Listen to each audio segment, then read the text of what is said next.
पहाड़ नहीं फोड़ सकता, लेकिन एक व्यक्ति गौतम बुद्ध आए, पूरे विश्व के अंदर शांति की विचारधारा बदल दी। एक व्यक्ति अशोक सम्राट आए, जिसने पूरे विश्व को जोड़ दिया।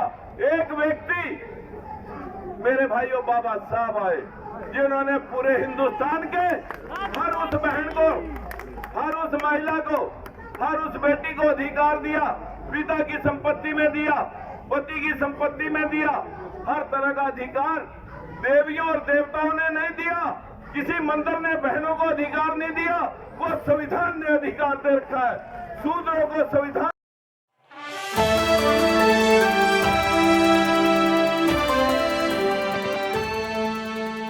क्लाउड न्यूज के 75 साल निकलने के पश्चात भी जो गरीब है वो गरीब होता चला गया और जो अमीर है वो अमीर होता जा रहा है। इसी बात का कारण है कि संविधान जो बाबा साहब ने लिखा था वो संविधान लागू नहीं हुआ।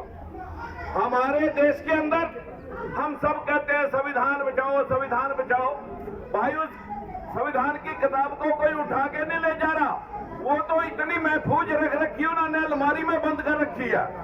वो अलमारी में बंद करके ऊपर से लॉक कर रखा है, ताला लगा रखा है कि इसे खोलने की लोड़ नहीं है। वो तो इतना सेफ बचा रखा है कि उसकी एक लाइन भी आज देश के अंदर लागू करने के लिए मनुवादी व्यवस्था तैयार नहीं है। मित्रों, संविधान बचाने से पहले हमें कहना है कि जो बाबा साहब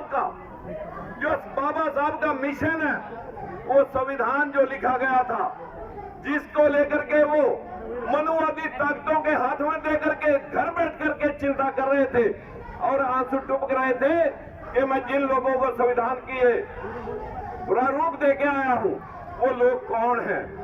जो लोग 4000 साल से इस देश को लूट रहे हैं और खा रहे हैं, वो लोग इस संविधान को लागू नहीं करेंगे। साथियों, हमने संविधान लागू कराना है। संविधान लागू कराने के लिए लोग बोलते हैं कि क्या ये 4-10 लोग, क्या ये 10-5 लोग जो छोटी छोटी पार्टियां चला रहे हैं, क्या ये लोग संविधान को लागू करा देंगे? क्या ये लोग हमारे को इंसाफ दिला देंगे? जो लोग यहाँ पर बैठे हैं वो सारे एक दूसरे के मोह माया से, एक दूसरे के प्यार में आए हैं, लेकिन वो संविधान की चिंता लेकर के नहीं आए।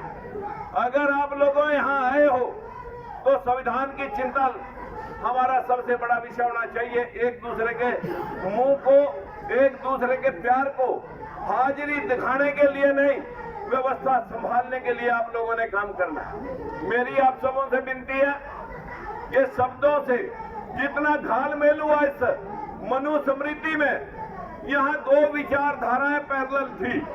यहाँ एक विचारधारा जो गौतम बुद्ध ने 2500-2600 साल पहले इस विश्व को दी, पंचशील दिया कि चोरी, झूठ, नशा, अनैतिक व्यभिचार, बिना वजह हत्या।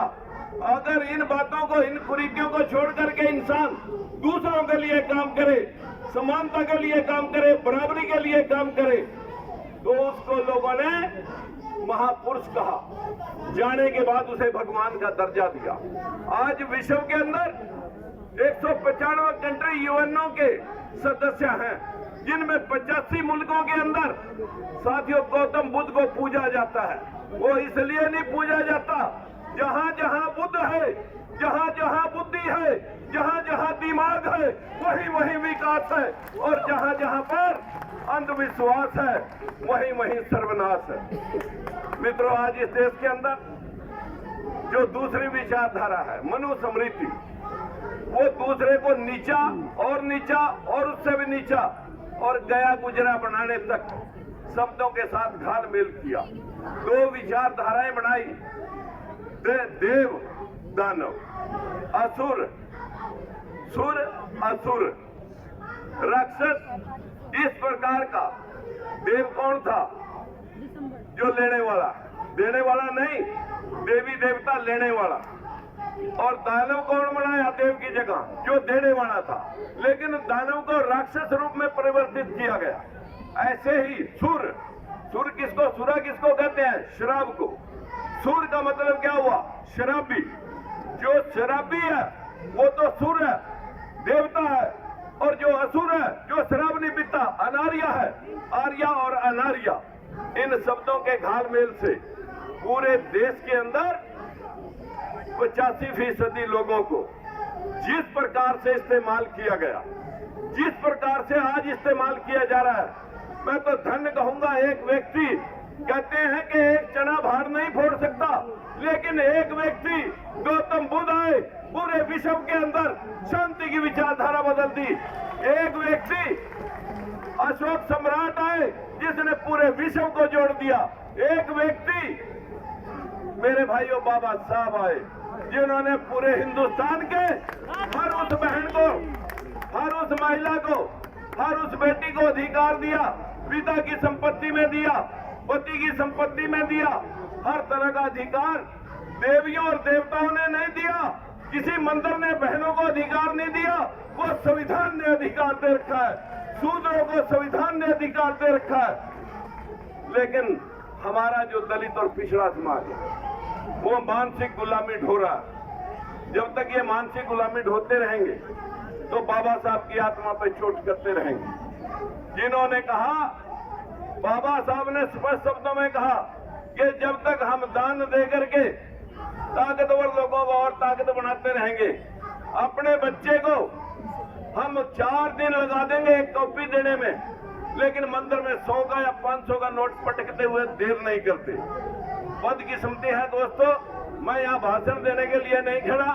अगर संविधान लागू कराना है तो फिर कहते हैं कि अगर एक चना भार नहीं फोड़ सकता, तो महात्मा ज्योतिबा फूले, जिनकी 28 नवंबर को पुण्यतिथि है, आज हम उनको याद करते हैं इसी मंच से, क्योंकि 28 नवंबर को हर साल लोकतंत्र सुरक्षा पार्टी भी बाबा साहब को और महात्मा ज्योतिबा फूले को इकट्ठे याद करती है। आज हम उनको नमन करते हैं और इसी मंच से महात्मा ज्योतिबा फूले को नमन करते हुए अमर रहे और अमर रहेगा एक नारा आपसे चाहते हैं। महात्मा ज्योतिबा फूले, महात्मा ज्योतिबा फूले। साथियों, एक व्यक्ति ने आपको शिक्षा दी, आपको संजीदगी दी, आप अपने अधिकारों के लिए, आप अपने खिलाफ हो रहे शोषण और षड्यंत्रों के खिलाफ ताकि जागरूक हो सके। मित्रों, मैं आपसे ज्यादा कुछ ना कह करके हाथ जोड़ के विनती करना चाहता हूं। अगर चाहते हैं कि संविधान लागू हो जाए तो संविधान अपने आप बच जाएगा। संविधान बचाने के लिए तो जो संविधान बाबा साहब ने लिखा था, उसे तो एक पुस्तक समझ करके अलमारी में बंद कर रखा है, इतना महफूज कर रखा है कि उसे खोलने की लोड़ नहीं समझी। हमने संविधान की उस पुस्तक को लागू करवाना है और इस देश के 2024 के मिशन को हमने आप सब भाइयों और बहनों से विनती की है कि जितना काम हम करते हैं उतना काम आपसे भी चाहते हैं। यदि आप चाहते हैं कि हमारे देश का हर छोटा बड़ा काम करने वाला कामगार, काम करने वाला किसान और मजदूर, काम करने वाला कार्यकर्ता फैक्ट्री के अंदर, काम करने वाला जो हमारी बहनें यहाँ रेडी फड़ी का काम करने वाली, आज 3 लाख की नौकरी IAS IPS के लिए, जजों के लिए और दूसरे बड़े बड़े उन मकामों के लिए 1 मिनट नहीं लगाते लोग पक्का करते हुए। लेकिन 10,000 रुपए की नौकरी करने वाला जो मैला ढोता है, जो आपके गटर में उतर करके आपकी नाली की सफाई कर देता है, उसे पक्का करने की बजाय आज भी ठेके पर चल रहा है। ये भेदभाव बहुत ज्यादा देर हम बर्दाश्त नहीं करेंगे। 2024 आ रहा है। हम सब ने जो IRF की टीम है, उसमें नाभा कुमार सरनिया जी, भजमन बेहरा जी, हमारे MP साहब महाराष्ट्र से, और बहन हमारी जो है सुमित्री बाई फूले, ये दूसरी सुमित्री बाई फूले उस वक्त जो शिक्षा देके गई, अब ये संविधान के लिए आपके बीच में हम सब प्रयास कर रहे हैं। और ये नाभा कुमार जी, सुधाब जी, हम जितने भी यहाँ पर भाई हमारे नागमणि साहब के बाबू जगदेव प्रसाद के बेटे नागमणि जी, हमारे इस मंच के ऊपर भाई राकेश जी, और इस सभागार में बैठे मेरे भाइयों, जो हमारी लोकतंत्र सुरक्षा पार्टी के विशेष तौर पर सभी लोगों ने पूरे हरियाणा भर से, हर जिले से 5-5, 10-10 लोगों ने आकर के हमारा हौसला बढ़ाया। ये हौसला हमारा नहीं है, हम आपके लिए टपका देंगे, एक दिन भी पीछे नहीं हटेंगे। आपसे विनती है कि कहते हैं लोग कि कोशिश करने वालों की कभी हार नहीं होती, इसलिए कोशिश करते रहना हमारा फर्ज बनता है। हम आपको आने वाले 2024 से पहले एक के अंदर हम उन लोगों को भी जोड़ेंगे जो बड़ी बड़ी पार्टियां अब से पहले चल रही हैं, कि हम आपके हाथ से उस कलम को, उस संविधान को लागू करवाएंगे जो लोग दलित और पिछड़ा के हमारे बड़े बड़े नेता बड़ी बड़ी पार्टियां बना करके चला चुके हैं। उनमें लगभग 8 से 10 चीफ मिनिस्टरों को मैं मिल चुका हूं। उन चीफ मिनिस्टरों ने कहा कि भैया आप आगे बढ़िए, हम सारे इकट्ठे होकर के एक प्लेटफॉर्म लाएंगे जो भारत के अंदर करेगा। हम नहीं कहते हमारा 100% आरक्षण की बात करेगा, वो देश पे राज करेगा। इस व्यवस्था को अब तक नकारा है मनुवादी व्यवस्था ने, लेकिन अब ज्यादा देर तक इस व्यवस्था को निकाल नहीं सकेंगे। मैं सभी भाइयों से, आप जो यहाँ पर आए हो, नवा कुमार जी ने इधर खाने का इंतजाम भी कर रखा है। जो भाई रह गए, बहुत सारे लोगों ने खा लिया है, जो रह गए हैं वो खा के जाएंगे। और मेरी गाड़ी में भी खाना रखा हुआ है, उसको आप लेकर के जाएं अपने अपनी गाड़ी का। जो भी भाई यहाँ पर हैं, तो मैं ज्यादा कुछ न कह करके आप सभी भाइयों से हाथ जोड़ के विनती करता हूँ। हम 5-10 MP यहाँ पर हाजिर हैं। हम 8-10 MP जो यहाँ पर अभी हमारे इलियास आजमी जी यहाँ से चले गए हैं, और हम 4-5 यहाँ पर मौजूद बैठे हैं। हमारी आप सभी से भी विनती है, हमारा प्रयास निरर्थक न रहे। हमें आपके कुशल चरणों की जरूरत हर समय है। कदम से कदम मिला करके चलते रहिए, हम सफलता आपके कदम अवश्य चूमेगी। ये 2024 का हमारा IRFDF के माध्यम से एक ऐलान है। आप सभी का बहुत बहुत धन्यवाद करता हूँ, और शब्दों से नहीं, दिल की गहराइयों से। जो हमारे मीडिया बंधु यहाँ आए, भाई बड़े चैनलों वाले भले ना आए हों, लेकिन हमारे यही चैनल बड़े हो जाएंगे जिस दिन वो लोग सलाम करें जो मनुवादी व्यवस्था में पैसे लेकर के आज जो है ना उनका गुणगान करते हैं, और हमारी बात सुनने के लिए वो यहाँ तक आ नहीं सकते। जिनको हमने यहाँ पर साथियों हमने डाल रखी है मेल कि हमारा यहाँ संविधान दिवस पर एक प्रोग्राम है, लेकिन मुझे नहीं लगता यहाँ पर कोई उनमें से आया हो।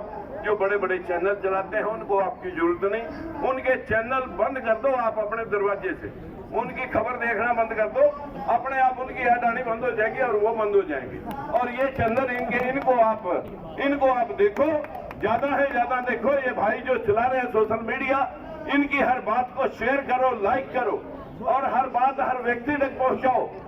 लेटेस्ट अपडेट पाने के लिए हमारे चैनल क्लाउड न्यूज को अभी लाइक करें, सब्सक्राइब करें और बेल आइकन दबाना बिल्कुल ना भूलें।